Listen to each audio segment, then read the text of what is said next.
nos cris de joie. Tu es digne. Alléluia, de recevoir nos acclamations. Oh, mon papa est digne. Alléluia, de recevoir nos acclamations. Merveilleux, merveilleux, Jésus est pour moi. Tout-puissant, créateur, prince de la paix. Il me sauve, il me garde, à lui à jamais.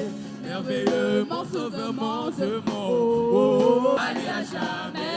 Merveilleux, mon sauveur, mon Dieu, mon merveilleux, merveilleux, Jésus est pour moi. Tout-puissant, créateur, prince de la paix. Il me sauve, il me garde, à lui à jamais. Merveilleux, mon sauveur, mon Dieu, mon Jésus est plus haut que tous les noms. Alléluia. Nous reconnaissons, Seigneur, que ton nom est plus haut, Seigneur. Que ton nom est plus haut que nos problèmes. Que ton nom est plus haut que la maladie. Que ton nom est plus haut que tous les autres noms. Alléluia. C'est pourquoi nous te chantons ces cantiques. Alléluia. Alléluia.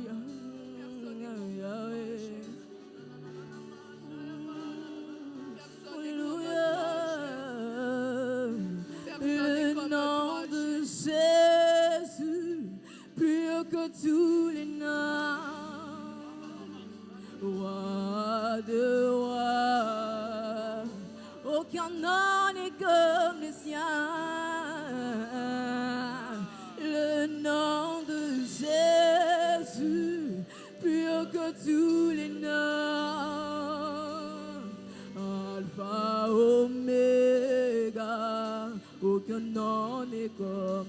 Oh, le nom de Jésus est le nom des rois. Le nom de Jésus est le nom de Jésus, plus haut que tous les noms. Oh, plus haut que tous les noms. Roi des rois, aucun nom n'est comme le sien. Le nom de Jésus est le nom de Jésus, plus haut que tous les noms. Aucun nom n'est comme le sien. Le nom de Jésus est le nom de Jésus. Il s'appelle Jésus. Il s'appelle Jésus. Le nom qui guérit les malades. Jésus.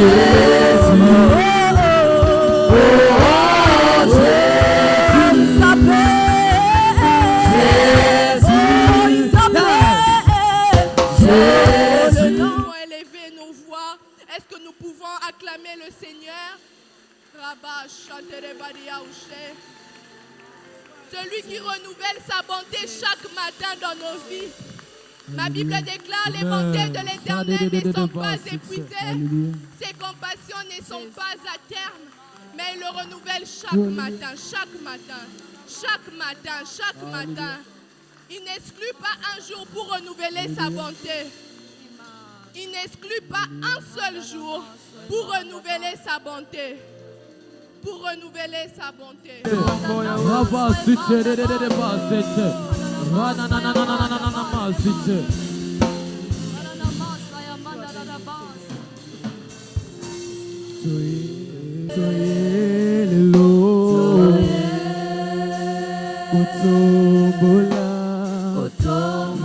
Fais-le encore bien. Dis Seigneur, nous sommes là ce matin.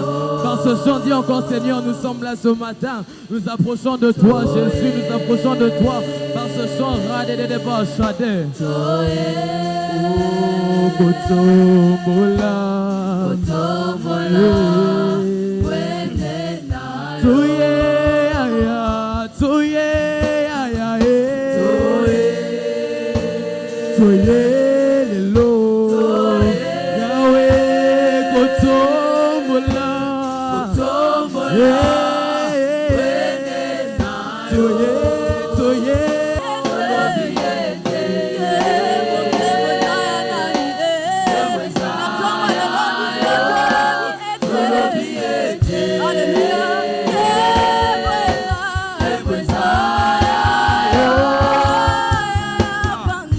Banda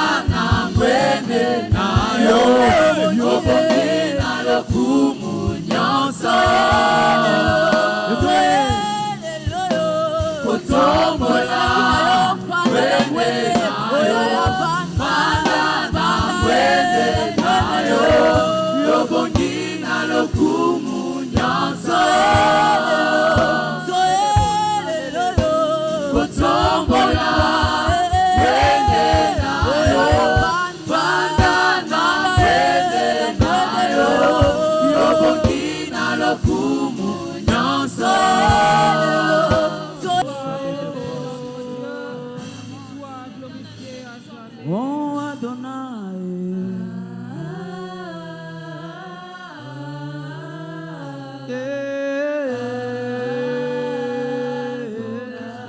Oh Adonai.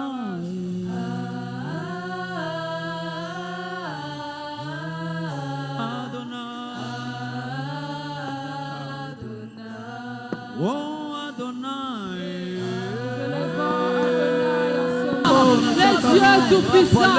Adonai, les dieux règne à jamais. Soit tu vis à perpétuité. Célèbre encore Adonai. Les dieux puissants au milieu des arts. Les dieux puissants au milieu des arts.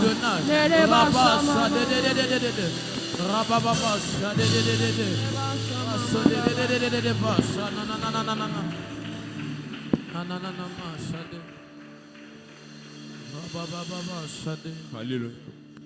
Alléluia. Alléluia. Je vous salue dans le nom du Seigneur Jésus-Christ et je vous souhaite à tous un très joyeux Noël.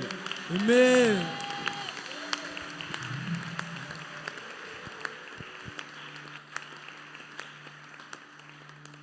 Avant de commencer, je dois remercier les différentes personnes qui me permettent d'être ici devant vous. Je veux tout d'abord remercier Dieu qui m'a choisi, qui a mis le message en moi et qui me permet de vous tenir devant vous, qui me permet de me tenir devant vous en ce matin. Est-ce qu'on peut l'acclamer, s'il vous plaît? Est-ce qu'on peut l'acclamer? Amen. Amen.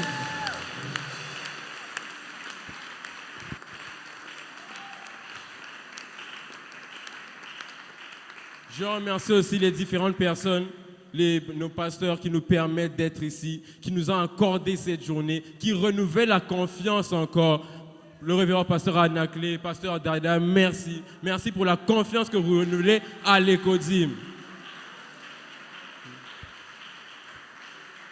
J'ai aussi vous remercier à vous, chers parents, qui avez pris du temps pour nous soutenir, nous enfants, qui avez pris du temps et qui êtes venus pour nous soutenir. Vraiment, merci. Est-ce que vous pouvez vous acclamer? Est-ce que vous pouvez vraiment vous acclamer?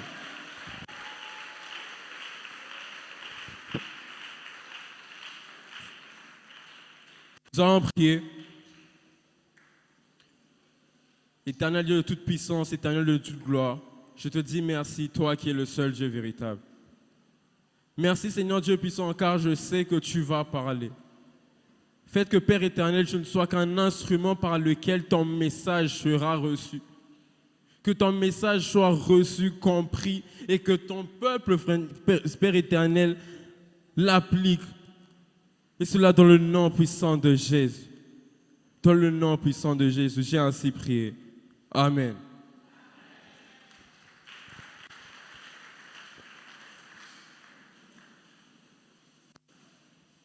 Le thème qui m'a été donné pour vous transmettre est « Que celui qui est né en nous vive ». Et pour comprendre ce thème, nous allons prendre nos Bibles dans le livre d'Ésaïe, le chapitre 9, le verset 5.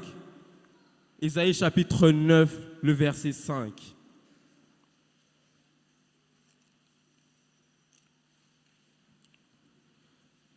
Ésaïe chapitre 9, le verset 5, je lis au nom puissant de Jésus. Car un enfant nous est né, un fils nous est donné, et la domination reposera sur son épaule. On l'appellera admirable, conseiller, Dieu puissant, Père éternel, Prince de la paix. Dans ce texte que nous venons de lire, c'est le prophète Ésaïe qui parle. Le prophète Ésaïe était un homme respecté par tous. Le prophète Ésaïe était un homme qui avait la parole, qui marchait avec Dieu. Et dans ce passage, il venait raviver dans le cœur des Israélites l'espoir que celui qu'ils attendaient allait venir. En ces temps, les Israélites vivaient des moments compliqués. Ils étaient ravagés par les nations. Ils attendaient que le libérateur arrive. Et dans ce passage, le prophète Ésaïe venait raviver cette flamme dans le cœur des Israélites. Que celui qu'ils attendaient va venir. Le prophète Ésaïe, dans ce passage, n'a pas dit que le Messie allait venir d'une manière particulière. Il n'a pas dit que le Messie allait venir de terre. Il n'a pas dit que le Messie allait descendre directement du ciel. Mais il a dit que le Messie allait naître. Il a dit que le Messie allait naître. Parce que notre thème est que celui qui est né en nous vive. Mais c'est quoi naître? C'est quoi naître? Car aujourd'hui nous célébrons la naissance de notre Seigneur Jésus-Christ. Et j'aimerais dire à quelqu'un ce matin que nous ne sommes pas venus pour célébrer la venue du Père Noël. Nous ne sommes pas venus pour célébrer la venue d'un simple homme. Nous sommes venus pour célébrer la venue de notre Père, celui qui est mort à la croix pour nous, celui qui a pris nos péchés, qui a accepté de s'humilier pour nous. Mais c'est quoi naître? Parce que la Bible nous dit, un enfant nous est né. Mais c'est quoi naître? Naître, tout d'abord, c'est commencer à vivre. Ou autrement, naître, c'est commencer une vie. La Bible dit dans Matthieu chapitre 2, le verset 2, « Où est le roi des Juifs qui vient de naître? Où est le roi des Juifs qui vient de commencer à vivre ?» Dans ce passage, ce sont les rois mages qui parlent. Ils étaient guidés par leur science et ils arrivèrent à Jérusalem et s'informèrent auprès des spécialistes des Écritures sur cette fameuse étoile qui brillait depuis l'Orient. Étant arrivés à Jérusalem, ils se rendirent auprès d'Hérode pour savoir où était l'enfant qui venait de naître, où était l'enfant qui venait de commencer à vivre, celui qu'on appelait le roi des Juifs. Deuxièmement, naître, c'est aussi venir au monde. Autrement, c'est avoir un lieu de naissance. Comme nous dit la Bible dans Genèse chapitre 32, le verset 9, « Retourne dans ton pays de naissance et dans ton lieu de naissance. » Autrement, venir au monde, c'est avoir un lieu de naissance. Troisièmement, naître peut aussi signifier tirer son origine. Matthieu chapitre 1, le verset 16 dit « Jacob engendra Joseph, l'époux de Marie. » On dit que Jacob a engendré Joseph. On veut dire par là que Joseph tire son origine de Jacob. Dans la première définition, quand on a parlé de vivre, on a dit que vivre, c'est commencer à vivre. Mais on ne commence pas sa vie n'importe où. D'où la deuxième définition, que naître, c'est venir au monde. Mais pour venir au monde, il faut bien provenir de quelqu'un. On ne vient pas au monde n'importe comment. Il faut bien provenir de quelqu'un. D'où la troisième définition, naître, c'est tirer son origine. Naître, c'est provenir de quelqu'un. Mais ce qu'il faut comprendre par rapport à la naître, c'est que la naissance engendre certaines conditions. Premièrement, il y a toujours un lieu, un jour pour naître, excusez-moi. La Bible nous dit dans Ésaïe chapitre 3, le verset 2, « Un temps pour naître, un temps pour mourir, un temps pour planter et un temps pour arracher ce qui a été planté. » Jésus est né un jour.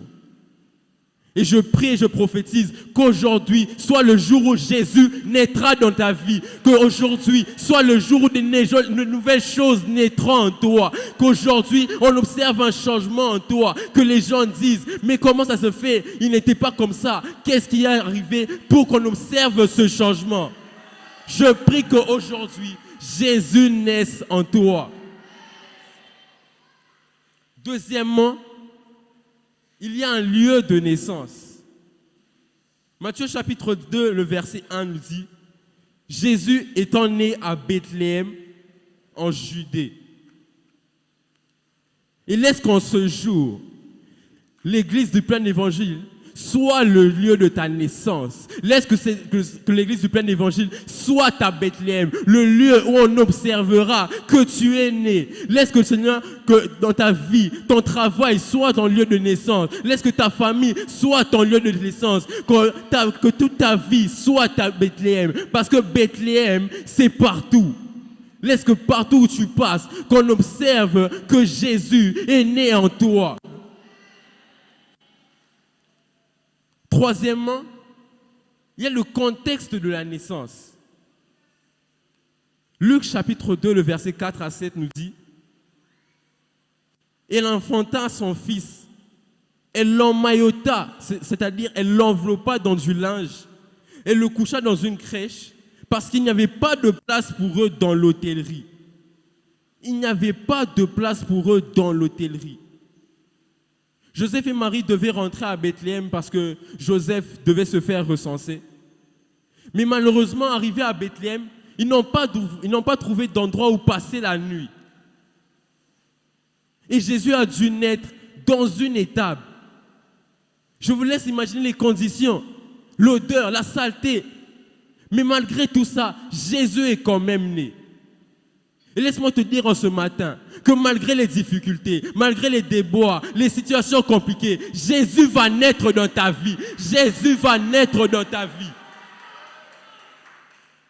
Peu importe les difficultés financières, manger ou pas manger, les habits ou pas les habits, Jésus va naître dans ta vie. Et cela dans le nom puissant de Jésus. Quatrièmement, il y a le pourquoi de la naissance. Jean 3,16 nous dit: « Car Dieu a tant aimé le monde, qu'il a donné son Fils, afin que quiconque croit ne périsse pas, mais qu'il ait la vie éternelle. » Jésus est né non pas pour que nous mangions en ce jour de Noël. Jésus n'est pas né pour que nous portions des beaux habits.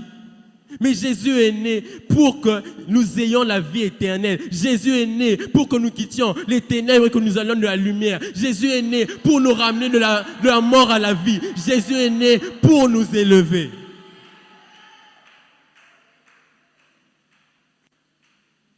Jésus est né pour que nous quittions notre vie de péché. Mais il faut se poser la question: comment est-ce que Jésus doit naître en nous? Que doit-on faire? Quelles sont les étapes à suivre pour que Jésus naisse en nous? Premièrement, il faut croire en lui. Ce n'est qu'en croyant en Jésus qu'il peut naître en nous. En vérité, Dieu nous a donné le libre arbitre, c'est-à-dire que Dieu nous a laissé le choix. Il nous laisse le choix de croire en lui. Mais cela ne résiste que d'une décision personnelle. Il faut accepter, il faut croire en lui, accepter de croire en Jésus, accepter qu'il est mort pour nous, qu'il a pris nos péchés et qu'il est mort et ressuscité. S'il a envoyé son Fils, c'est pour ceux qui ont fait le choix de croire en lui, soient sauvés et aient la vie éternelle. Dans son amour inconditionnel, Dieu a donné son Fils afin que quiconque croit ne périsse pas, mais qu'il ait la vie éternelle. La seule condition pour avoir la vie éternelle, c'est de croire en Jésus, c'est de croire en lui. Il faut croire qu'il est réellement mort pour nous, mort pour que nous n'ayons plus de dettes à payer, parce qu'à la croix, il a payé toutes nos dettes. Il faut arriver à placer son espoir en lui, reconnaître qu'il n'y a la vie qu'en Jésus, reconnaître qu'il n'y a la santé qu'en Jésus, reconnaître qu'il n'y a le bonheur qu'en Jésus-Christ.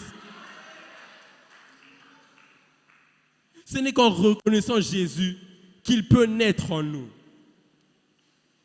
Deuxièmement, il faut le confesser.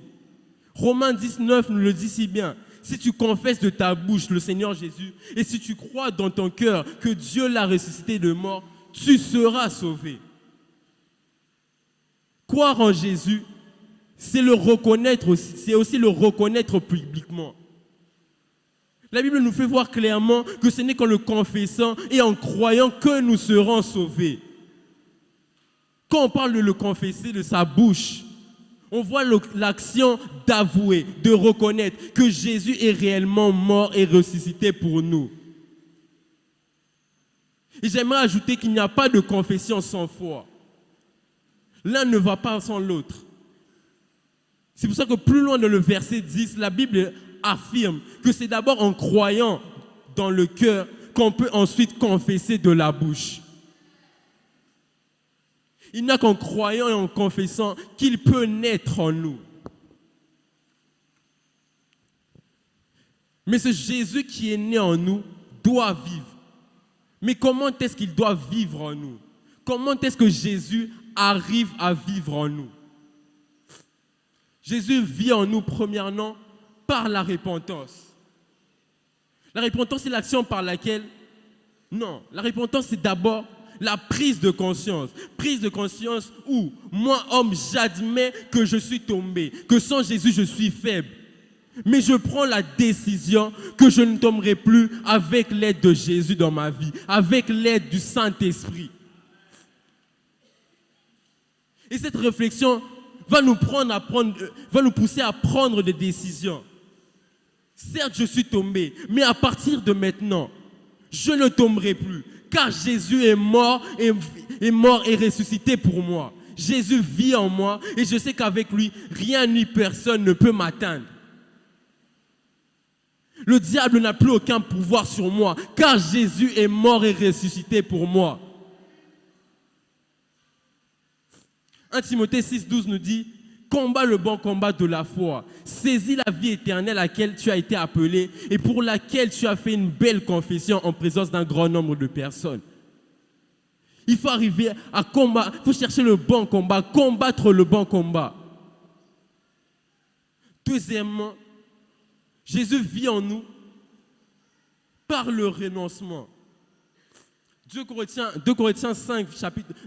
chapitre 5, le verset 15 dit « Et qu'il est mort pour tous, afin que ceux qui vivent ne vivent plus pour eux-mêmes, mais pour celui qui est mort et ressuscité pour eux. » Le renoncement, c'est arrêter de vivre pour soi, mais accepter de ne plus être maître de sa vie. Accepter que Jésus prenne les rênes. Accepter que Jésus prenne le contrôle. Arrêter de vivre pour soi pour que Jésus prenne le contrôle. C'est sûrement l'une des étapes les plus compliquées. Mais quand on arrive à renoncer à soi-même, quand on laisse le Seigneur prendre le contrôle, à laisser le Seigneur prendre le contrôle dans nos vies, notre vie en devient plus belle. Les choses en deviennent plus faciles. Les situations compliquées ne sont plus compliquées car le Seigneur vit en nous. Car le Seigneur est né et il est né et il vit en nous quotidiennement. Le renoncement est la clé de la vie éternelle. Comme nous dit la Bible dans Matthieu chapitre 16, verset 24, si quelqu'un veut me suivre, si quelqu'un veut vivre après moi, qu'il renonce d'abord à lui-même. C'est-à-dire qu'il arrête de penser à lui et qu'il me laisse prendre le contrôle. Si vous voulez que Jésus naisse en vous, ne pensez plus premièrement à vous, mais pensez premièrement à lui. Troisièmement, Jésus arrive à vivre en nous par la marche selon l'Esprit. Galates chapitre 5, le verset 6 dit « Car en Jésus-Christ, ni la circoncision, ni l'incirconcision n'a de valeur, mais la foi qui est agissante par l'amour. » En tant que chrétiens, si nous ne sommes pas guidés par l'Esprit, par quoi nous sommes-nous guidés? Si Jésus ne contrôle pas nos vies, ça veut dire que nous contrôlons nos vies. Si nous ne marchons pas selon l'Esprit Saint, selon qui marchons-nous? Notre marche doit refléter celle de notre Sauveur. Notre marche doit refléter la personne que nous avons acceptée. Notre marche doit refléter la marche de celui qui a accepté de périr pour nous, qui a accepté la mort pour nous. Nous devons prendre comme seul et unique exemple Jésus-Christ. Et je vais acheminer par là. Pour que Jésus vive en nous, nous voulons marcher comme lui. Pour que Jésus vive en nous, pour que Jésus ait de l'impact dans nos vies, nous devons le laisser prendre le contrôle. Accepter de ne plus être maître pour qu'il vive en nous. Que Dieu vous bénisse.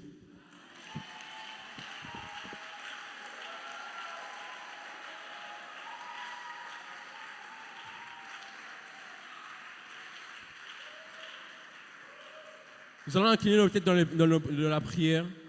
Nous allons incliner nos têtes dans la prière.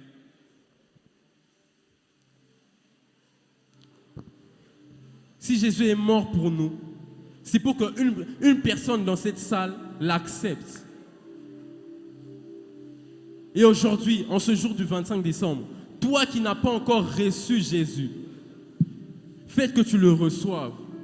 Car il en dépend de ton éternité. Ton éternité en dépend. Accepte-le.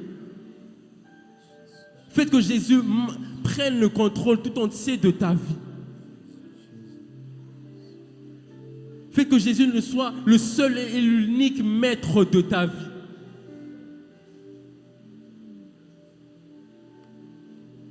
Toi qui ne l'as pas encore reçu, je t'en supplie, il en dépend de ton éternité de croire en lui. Car il n'y a la vie qu'en Jésus-Christ. Il n'y a la vie qu'en Jésus-Christ.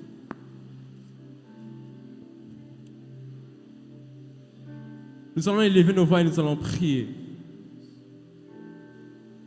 Nous allons élever nos voix, nous allons prier, nous allons dire au Seigneur, nous allons le remercier.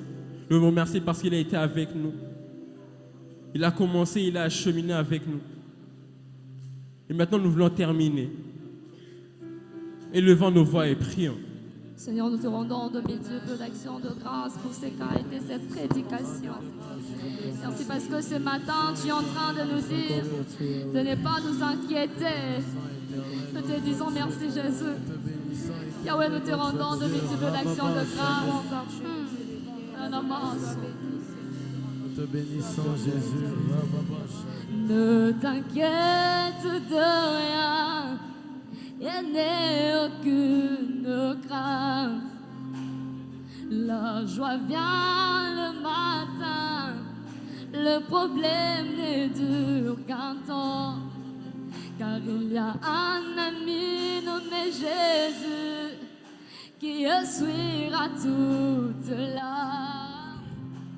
Et si ton cœur est brisé, merci Jésus. Le demain est clair. Merci Jésus. Je sais que j'ai réussirai. Je sais que je résisterai. Quel que soit ce qui arrivera, ma vie est dense, mais ne t'inquiète rien. Ne t'inquiète de rien. Ne nous inquiétons de rien plus que ta parole me dit. Ne vous inquiétez donc pas du lendemain. Voilà pourquoi ce matin, nous nous inquiétons de rien, puisque nous savons que c'est lui qui vit en nous, et plus fort que celui qui vit dans le monde.